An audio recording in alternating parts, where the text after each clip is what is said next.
العائد الحقيقي بيظهر لما المصنع يثبت، ينتج، يبيع، يوظف، والسوق يستقر.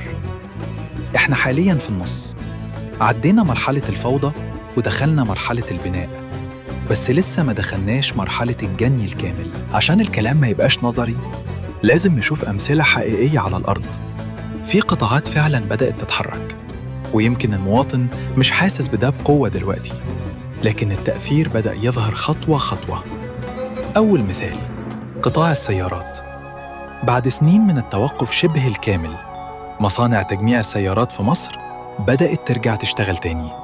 شركات زي جي بي أوتو ومصانع تجميع محلية بالتعاون مع شركات آسيوية وصينية بدأت تنتج سيارات محلياً بدل الاستيراد الكامل. ليه ده مهم؟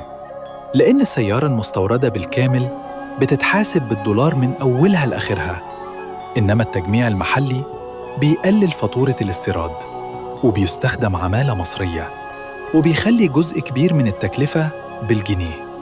النتيجة مش انخفاض ضخم وفوري في الأسعار، لكن توفر موديلات أكتر، استقرار نسبي، وكبح جزء من الارتفاع الجنوني اللي كان حاصل.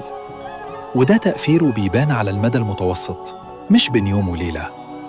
المثال التاني، الطاقة والغاز. حقل ظهر، وده مشروع مش محتاج دعاية.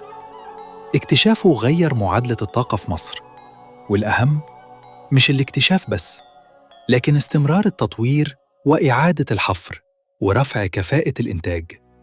وجود غاز محلي يعني مصانع تشتغل بطاقة مستقرة، يعني كهرباء أقل تكلفة، يعني اعتماد أقل على الاستيراد وقت الأزمات.